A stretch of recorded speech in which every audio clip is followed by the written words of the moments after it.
Welcome to the Tap Intuit Podcast, where each week I have the pleasure of interviewing a wellness professional operating in their area of expertise in our community. And today I have the sincere pleasure of welcoming Samantha Hart of Yoga Home. Thank you. So grateful that you're here. Thank you for having me. Thank you for being here.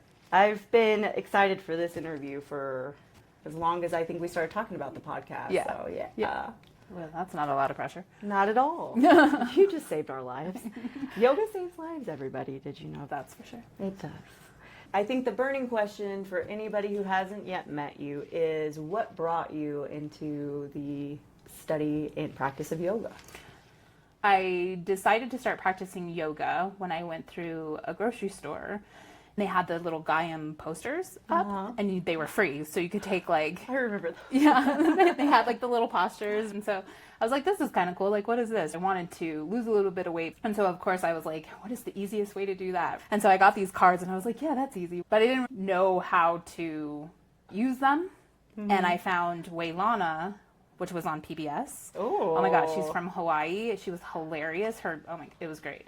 So I started practicing with Waylana, and the thing that stuck with me is that, so here I am 20 years old, I have 2 kids under the age of 5.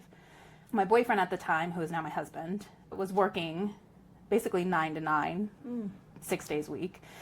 I got pregnant with my oldest when I was 15, and I had him when I was 16. And let me tell you, as far as like being a teenage mom, I wouldn't wish that on anybody. That was probably the hardest thing I've ever done in my entire life. Sure. So I had my second kiddo when I was 19 years old, and I don't even think I was old enough at that time to have a kid, much less 2 kids, and it was really challenging. When I started practicing yoga, it was very evident to me that on the days that I would practice, for whatever reason, I had more patience with my kids. That's huge. It was super huge because I wasn't a good mom. And I know that we kind of like always get that, oh, well, you know, you were young, and like, yeah, of course I was young, and I was immature, and I was impatient, and I was frustrated, and I still was not a good mom, and that's okay. Because I think sometimes like we have to be honest about what it is before you can change it. And so when people are telling me I'm a good mom, but I'm over here like borderline emotionally and verbally abusive to your kids, that's not okay, right? So I started practicing yoga and realized that on those days I was nicer to them, and I've never experienced that before. And it made me like want to dive into, what is this? Like, what is it about this practice? What is it about the breath that kind of creates this environment of softness with my family? So I decided to start looking into reading books. I got one of my first yoga books that I got at the library at that time, and I couldn't understand anything of what they were saying.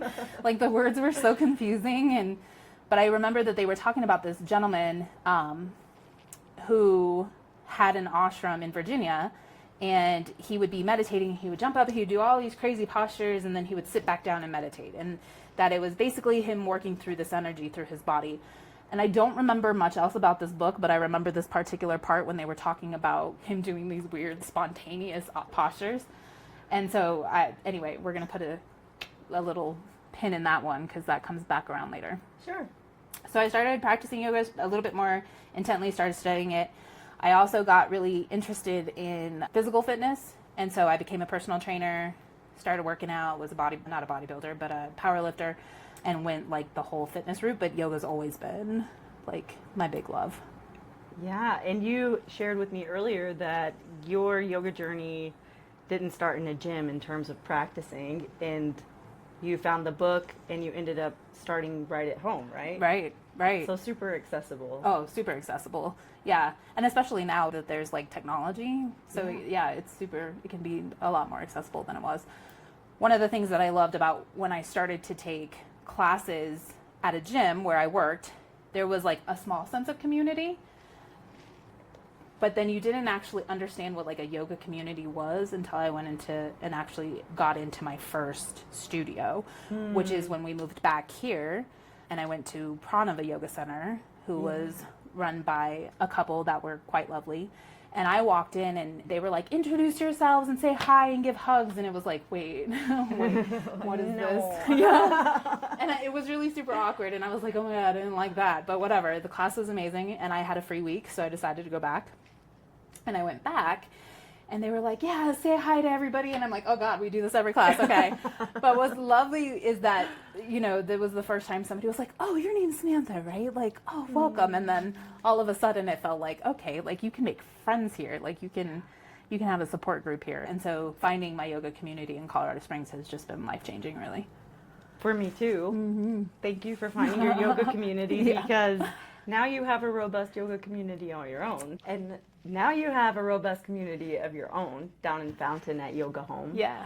And I'm so grateful for it and the teachings that you have there. So thank you for holding that space. Yeah. It's been a journey, right? It's been a journey. We started online. So Pranava ended up shutting down at the end of 2020. COVID obviously had a part to do with that, but also too so that the owner could find space for her own healing, which is amazing. But when we got privy to that information, some of the students were asking like what I was going to do. And so we decided just to start an online. We were still kind of doing yoga online at that point. So just to keep them online. So we started online in January 1st, 2021.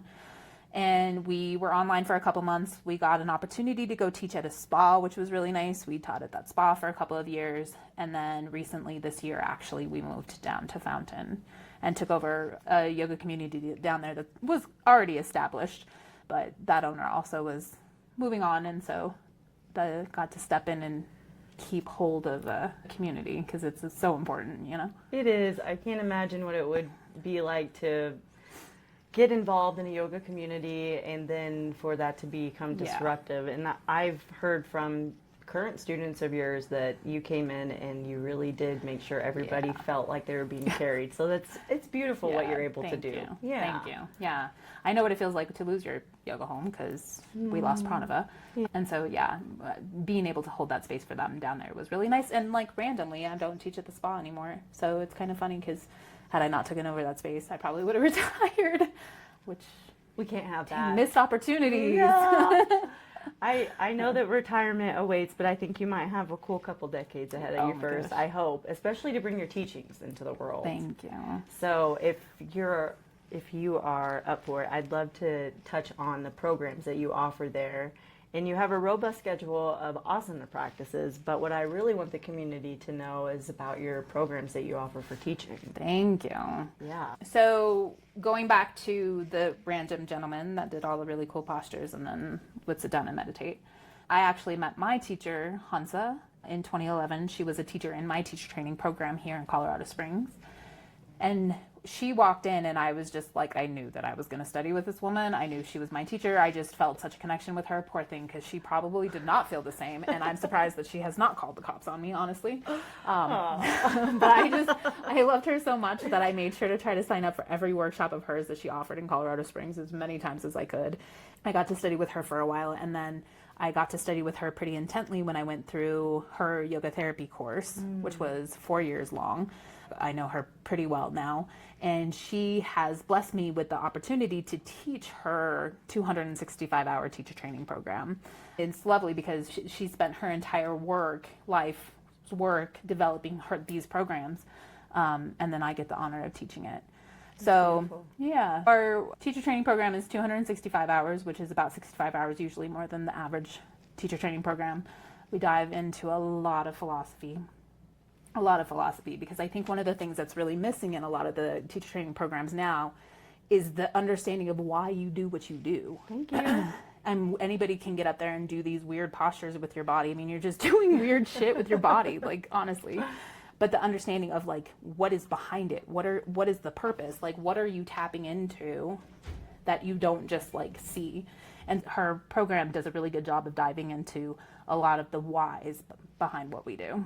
Which is what brought me specifically to your yoga program at a very tender time of my own life. Yes. And thank you for holding me there. I talked about this earlier. So for those who don't know, while I was recovering from a traumatic brain injury, that's when I landed literally in Samantha's YTT. And she was like, this is fine. It was fine. It was the most beautiful life-changing experience going through everything from mantra practice and Samskrita and learning asana poses. But what really spoke to my soul was the philosophy and the way that you embrace the teachings of the whole concept of yoga. Yeah. Yeah. It's not just physical postures. It's a lifestyle. It's a whole thing. And people call it a religion, and it doesn't have to go that far. They talk about God and the whole thing, but you get to decide what that looks like for you, which is also nice. I think one of the things about yoga is that it doesn't have, well, when it's used and taught correctly, it doesn't have the desire to control. It actually is about giving up power. Yeah. And that's huge, especially nowadays when we live in a realm, in a world that is so power hungry. You have fake gurus, you have people doing sexual assaults, you have people who are demanding money and asking their followers to step outside of their self-autonomy in order to have a business. And it is the exact opposite of what yoga teaches, you know?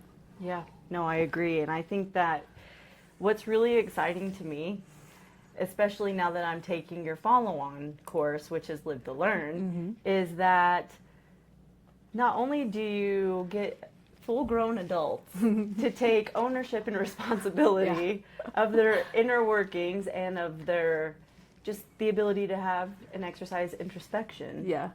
And also to take a close look at the relationships that they're currently in and examining your ownership in those. Because that's it, right? So the more that I can take ownership of what I am doing with my life, what I'm thinking, what I'm saying, how I'm interacting with people, the more empowered I am to be exactly who it is that I say that I am. Yeah. And it's so great. And so the Living to Learn program is just really basically taking all of the tools that I have used to get me out of some of my batshit crazy in order to live a life that I feel like is abundant. And I have a great relationship with my kids. I'm still teaching yoga. I get to have, these people who put just a small amount of trust in me, because it's not about that. It's about like just being open-minded enough to hear it and then making the decision for yourself. And Absolutely. I think that it's been life-changing. So, for me and for so many others that I've talked to as well, and I mean that in all sincerity, it's a life-changing program, and it's one that isn't unlike, I would love to hear your perspective on this, of course, but it's not unlike people who sign up to go take a journey.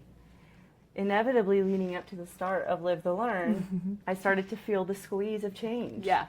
Would you say that a lot of students share that with you? Oh, yeah. I actually don't try to tell people what the Living to Learn is like involved, like what's involved in it. Sure. Because so many of us are so hesitant to step outside of our preconceived ideas of who we are. And if you are privy to what the program actually entails, and it's not shrooms, then they may not sign up. But once I get them hooked, which is easy. Once I get them in there, it's life-changing, because it has to be, because the most powerful thing that you can do for yourself is take ownership of your life. And but that means that you have to put a lot of bullshit down. Yeah. And so this is why, like, just circling back to the kids, I own the fact that I was a horrible mom, because I was a horrible mom, and owning that about that part of my life gives me such an empowered opportunity to change it as I'm moving forward. And then I get to decide who I am with my kids now. So powerful. Yeah. But if we sugarcoat it, if we say it didn't exist, if we try to justify it, then you stay in the realm of being a victim of your circumstance that you have created. Yeah. So taking ownership is a huge part of the process, for sure. I agree. And what's really interesting and coming up for me right now is the amount of couples therapy in 15 years of marriage that my poor husband has been subjected to. And if in the first year or two I would have found your YTT, I would have been able to have that separation of mind that is so vital, and take ownership over the things that were a true barrier to having the connection that I really was hoping for. Yeah. I think, so for me, like learning some of this stuff and going through some of the stuff, I think our spouses are like some of the biggest tools that we can use, as well as our kids. Yeah. And I remember being in a huge fight with my husband and just being like, smacked in the face by some external vibration or whatever, and it was like, you're wrong. And I was like, the fuck I am. I'm never wrong. What do you mean? And so I just sat there for a minute, and it was like, you say you love this person, but you're acting like this. Like, if you said you were love, what would that look like here? And so then you take ownership. I do love this person, and this is a story. We're just in a loop. But if I said I love him, how would that look like? And then you have to pivot on. Doesn't mean that you have to put the fight down. Doesn't mean that you're, not willing to work through problems. It's not about like bypassing or complacency or anything like that. It's just about, how do I want to work through these challenging conversations with the person that I love? Is me being an asshole being productive, or am I just trying to be right? How to show up differently. Exactly. Yeah. And if I say I'm love, then I want to show up as love. Yeah. Yeah. And thank you, because it has quite sincerely forced me to show up in love and compassion in situations that in the past would have not looked that way, because I would have been operating from a defensive. Exactly. Right. I need to be right. I need to be right. And don't get it twisted. Always right. Thank you. We can just, solve it a little differently. I think it's been really cool for my husband, who is not a part of this world, to witness the real positive changes that have come up. So thank you for what you're doing with both YTT 265, which is so much more than show up for a weekend and learn the postures, which can be beneficial. I'm not discounting. Right. Totally. And also for my soul, for my time commitment, if you will, the philosophy is what drew me. So thank you. That's good. Thank you. And so with all of the crazy energies that are around, the skill set that I'd like to highlight now that you have, that is one of my favorites, is your Jyotiṣa. Oh, yeah. Will you say that correctly? Jyotiṣa? Jyotiṣa. Yeah. So Vedic astrology is a little bit different than Western astrology. It's a little bit more mythological, and they tap into the same philosophy that informs basically yoga in a certain way, but Ayurveda and some of the other Vedic sciences, Indian thought. This is their realm of astrological thinking. And so I've been studying it for Jyotiṣa, now for 7 or 8 years. Wow. Yeah. And Ayurveda, I've been studying Ayurveda for the same amount, but a little bit more intently, I think 3 years ago. Yeah, I remember. Oh, yeah. I was going through that program when you were going through mine. Yeah. So we all cried together. It was good. Yes, we did. Yeah, so now I'm stepping into offering a little bit more of the teachings on that. I'm always hesitant. It's such a funny thing. Living to Learn, I sat on for about 10 years before I decided to offer it. And I decided to offer Living to Learn because, well, first of all, because a student asked me to, which was lovely. But because everything that was happening in the world, the elections that had just happened, and then Gaza, everything that was happening in Gaza, there's like a part of you that feels so helpless and hopeless in an ugly world. And I believe that you have to act, regardless of how ugly the world is, that we're called to action. And so I developed Living to Learn in order to be able to kind of step into offering some solace for people if they were willing to give that program a shot. So that's been amazing. And then Jyotiṣa, same thing. It's such an amazing practice, and it's so powerful, and it literally can change how you show up. So for example, for me, sometimes when I look at my chart and I'm like, oh, well, no wonder I was a horrible mom. Like the transits at the time, right? Like they just kind of created the possibility for that. And so I don't have to feel so personal. Like it doesn't have to feel so personal. I don't have to take it so... Not a victim. Exactly. And I don't have to take it so permanent either. I like that. So when I'm showing up now and I have my moments where I'm like, oh, batshit crazy, or like Saturn was over my lugna, so I had some health stuff, and I'm like, okay, but this is temporary. And that's awesome because I don't have to live in the victimization of even the stars. That's right. You can blame it on the stars. Sure. But you're not a victim of the stars either. So it's kind of nice. Yeah. Same thing with Ayurveda. It's all about self-responsibility and ownership. And the more that you understand that this is your life and you have the power to do with it what you will, it's just great to step into it. And I've been fortunate enough to have some cool ass students who give me a shot and listen to me even when they're forced to, or but they start to listen and they're like, holy crap, like this is this does work. So It does. It puts the responsibility and the onus back on the individual to take control of their life and how they're going to feel navigating it. And I really love that you continuously bring back for your students across all programs and schools of thought that are included under yoga of taking ownership. Yeah. Just take ownership. It's the most powerful thing you could do. And get to know and appreciate and love yourself, right? Where you're at right now.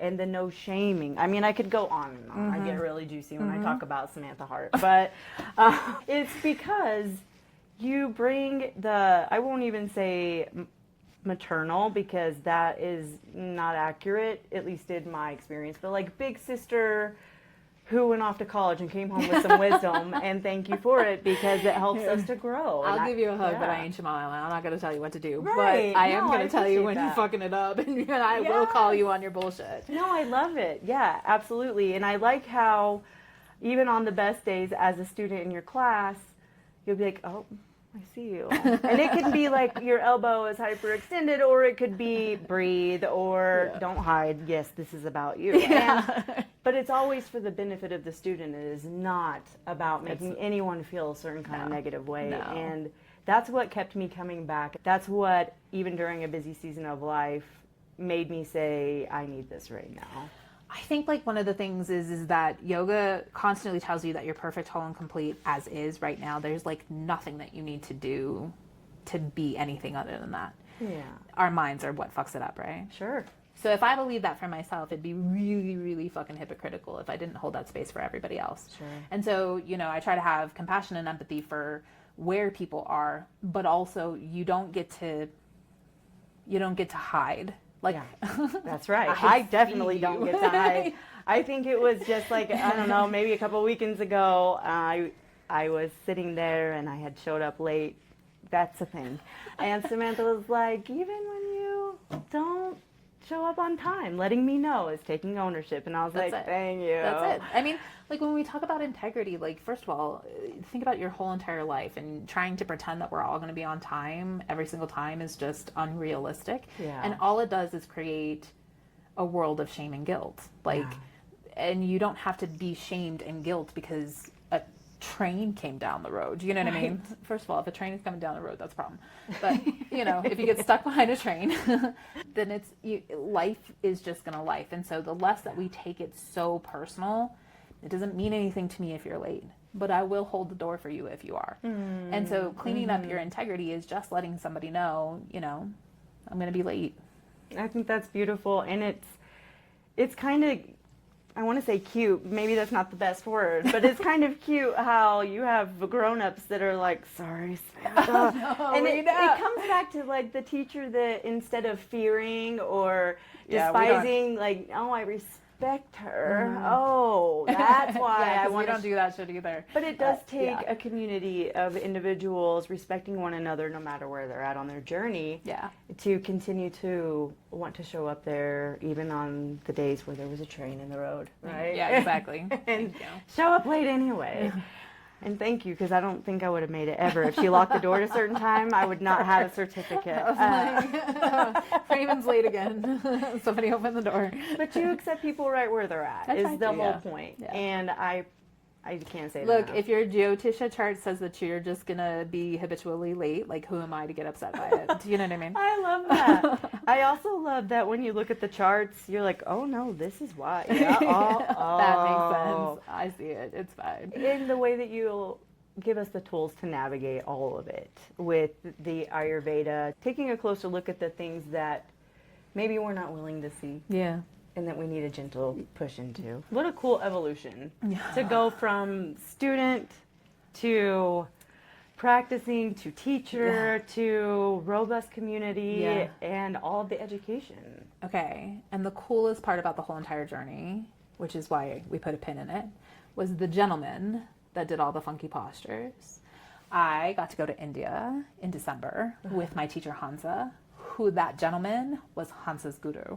Oh. We got to go and stay in the town that he stayed in and visit the temple, his temple where his teacher is, his guru is, and go to temple every morning and every night for 2.5 weeks. And so I got to go and experience his lineage, like in the place in Kayavuru, India, where he was. And so it was just a magical circle around. Like, seriously, it makes me like teary-eyed. It is huge. So magical. Yeah, so I feel like little things like that just remind you that you're on a random journey and it's perfect, you know? I love that you say random things, and also the fact that, like, many of us, but me specifically, Little Princess, that you called out in a newsletter. And for those of you who don't remember Little Princess, yes, she's in India, right? Yeah, so that was actually, so I was infatuated with India my whole entire life before I started practicing yoga.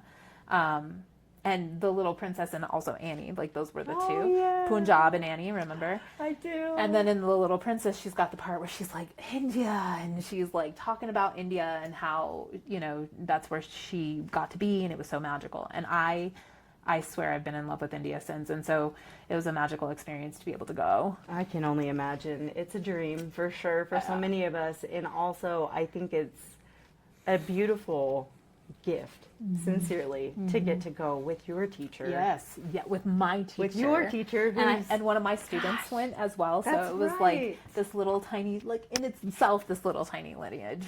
That is beautiful. It was oh my gosh, amazing. I didn't even think about that part. It was amazing. With the teachings that you're bringing to this community, I can say that it is definitely one of the most authentic that I have ever heard about. And I searched the world over for a yoga program just to find you. Yeah. Right here local in my backyard, which is really cool when it works out that way. It is kind of amazing how like you ended up on my plate. Me too. Yeah. I think so. And for those who are not local to Colorado, though, I bonded so beautifully with a gal in Virginia who was a part of the YTT with us. Yes. And then you have your regulars who are online every week that I get to see when I can't make it down to the studio. Yes, I have a thriving online Yeah. community that still comes. We have students that join us from all across the United States, and then we also have students that are in different countries that come and see us.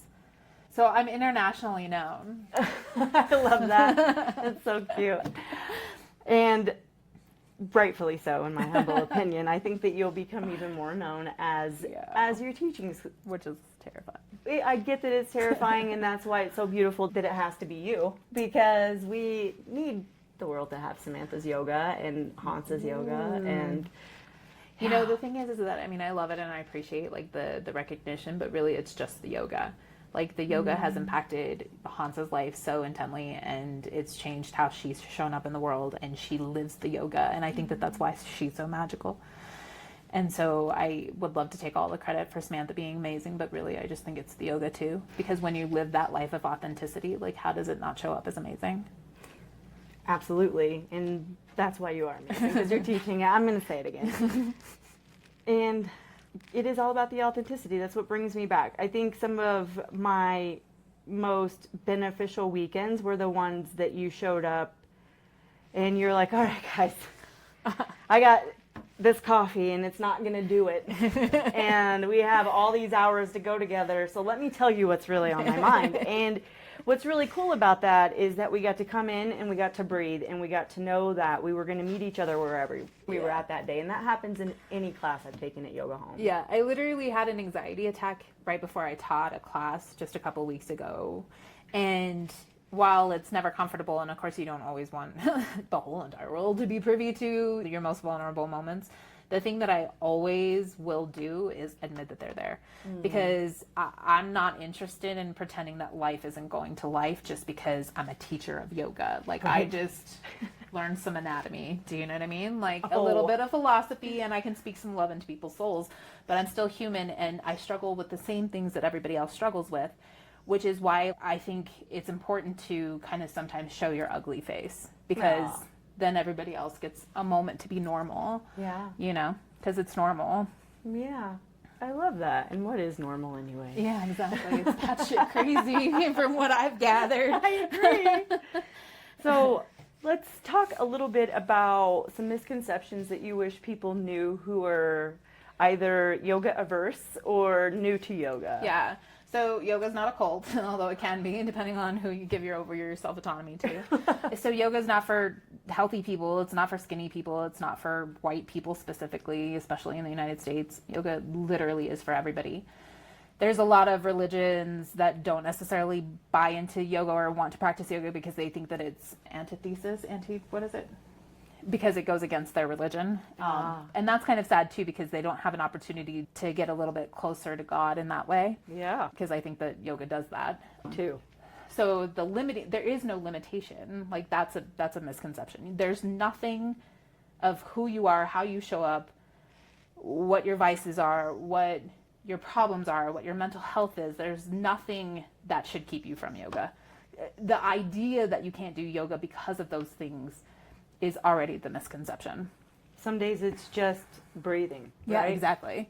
Exactly. And everybody thinks also too that in order to do yoga that you have to get on your mat every day. Right. Yoga could just be breathing. Yeah. Yoga could be just checking in with yourself and making sure that you're staying as authentic to yourself as possible. Yoga could be in the middle of an argument with your husband going, do I want to be right or do I want to be love?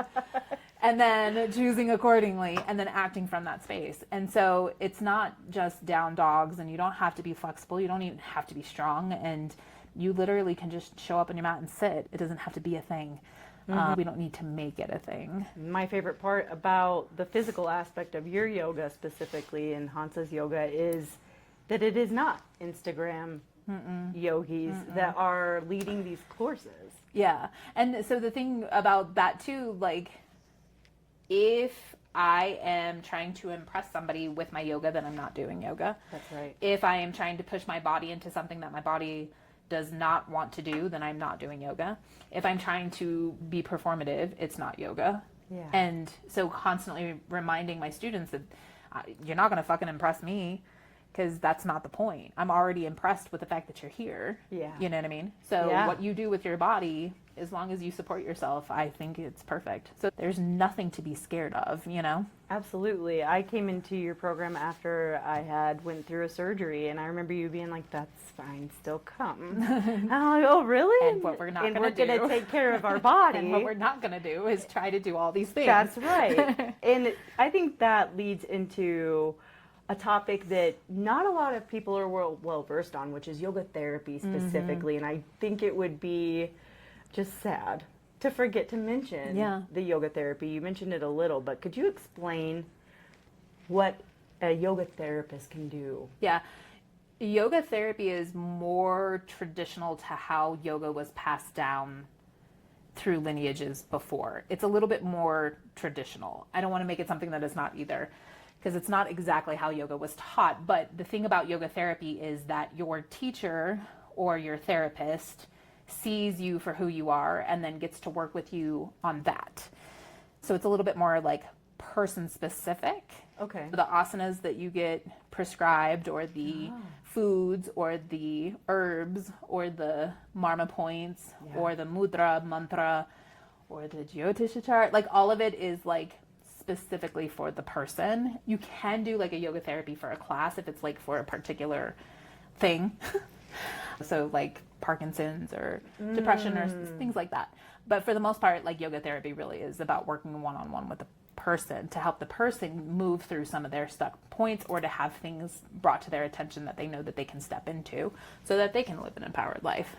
I so appreciate just learning that this existed, because finding a new way to exist in my body post-brain injury, I don't think is lost on everyday folks who are learning how to be different and experience their body in a way that feels good. Because I'm sure that you will agree that our society and the amount of anxiety that we carry and the programming that's running in the background, and it comes from sincerely not stopping and sitting on your mat and taking a breath, if that's the most yoga you can do that day. Exactly.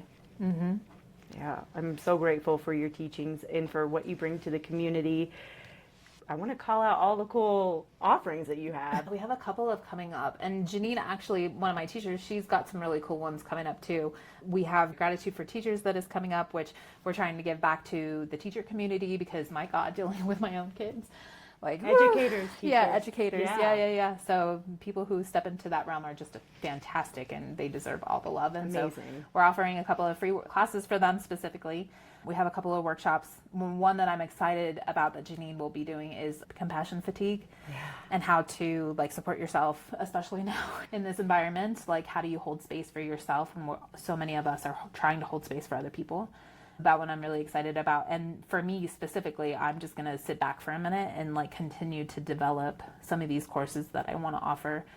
I feel like the trainings for me are really lovely because they impact people trying to take ownership of their life so that they're able to step into that abundant life that we all were promised. So Super easy stuff. Something like that. You're leading us all into. yeah.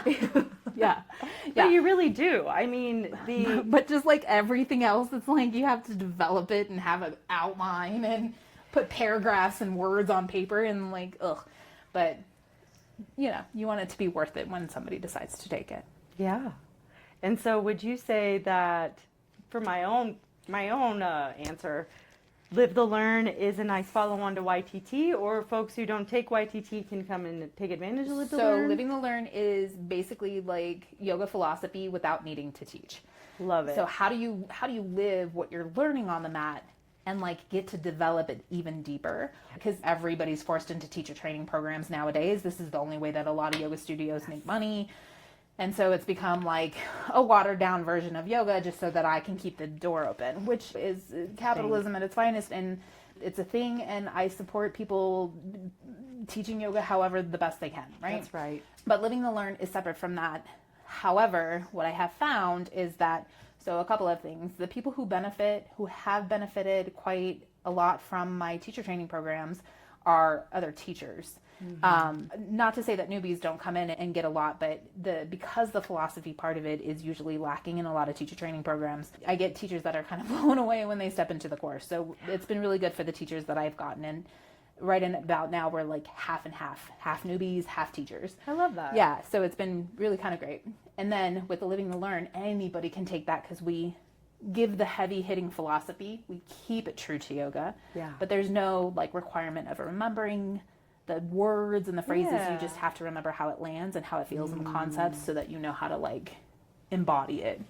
Yeah. What's really cool too is I don't see a demographic, like a true demographic. And I think that is honestly, it's a compliment, because you have teenagers all the way to elderly folks who are participating. Yeah. And what's most encouraging is that you have women that are empty nesters as well, who are not old by any means at all, mentally and physically, and are like, I'm still here, and where do I fit in? Yeah. And it's a new opportunity for them to take a look at who they are now at this stage of life. So the thing about community, and I love community, so I'm just gonna like point out the hypocrisy before anybody else watching this decides to point out the hypocrisy, but I'm all about my community, but community is automatically exclusive. And we talk about community as if it's always inclusive. It's not possible to have a community without there being some sort of exclusiveness.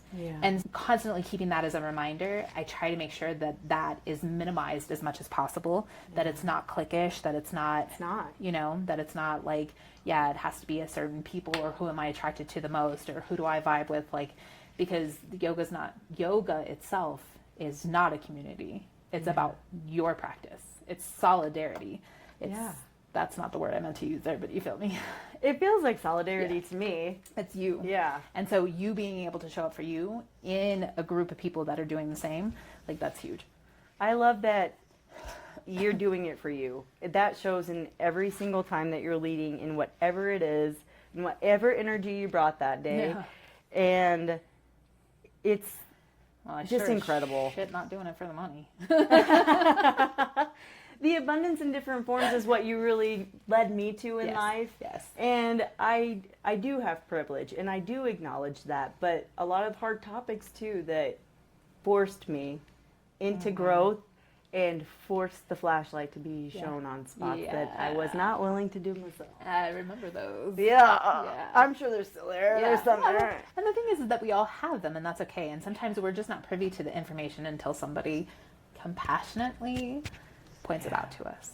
I think also having a community that's co-ed, but also a community of so many women who are supportive of one another and who sincerely accept each of us as we are, because we all come there for ourselves, to your point, and then collectively come together. Yeah. It's beautiful. Yeah. What you're doing is huge, and I hope that you know it each and every day. Thank you so much. Thank you. And as a final thought, is there anything that you wish that we would have talked about and I didn't cover? I think, especially like this week, one of the things that keeps kind of coming up is that the more that you work on yourself from a place of sincerity and like the desire to let go of that power, the more you will be called to work for the benefit of others. And that's a huge shift, because a lot of us are so self-centered, and like even in the healing realms, we find people who want to perform because they want to be special, because they are a thing. Sure. When you recognize in the grand scheme how many people are like in it for themselves, whether that's spiritually, whether that's politically, however that shows up, it's just a constant reminder that we have to put down the power and we have to act on the behalf on the people who cannot act on their own. And so that's been the theme of the week this week. Which is huge. Right. And I think that it's really been powerful for my entire household to understand the responsibility that we have as a community and as a collective to work together. And as a parent, do I want to control these little individual beings, or do I want to hold the space for them to learn how to thrive as themselves? Yes. And teach them tools along the way? Yes. That's, yeah. And not be attached to it. And, well, God, and not be attached to it is crazy, honest. Because damn, I raised you better than that. But you know, they all have their journey, and like, you don't get to say what that looks like for them. Thank you for saying that. That's important for folks to know. This is why I feel like marriages and kids are like our biggest teachers, honestly, and our parents, specifically our mothers. But we'll get into that one later. Oh, mothers is a whole other day. But this work has helped me heal some stuff with my own mother, and that's huge. Same. Healing is what we all need in our Same. communities. Same. Yeah. Well, thank you, Samantha, so much for your time today. Thank you. It makes me so happy to know that you're here and Thank that I you. can support you in any way. Yeah. Same. And for those who have not yet experienced Samantha's yoga, there's so many flavors and ways that you can do that in Fountain at Yoga Home, and also if you visit her website, yogahomecos.com, Yeah. you'll be able to check out the virtual offerings if that's something that is best for your schedule. And also through Conscious Colorado Collective. Oh, thank you. Yeah. Yes, Samantha is offering virtually online on the Conscious Colorado Collective community her Learn the Principles course every Monday and Friday. It's linked in there totally for free. It's an offering that Yoga Home does on behalf of the community, and Yeah. I can't thank you enough. I love Thank you. you. I love you right back. Until next time, check out Samantha. Thank you.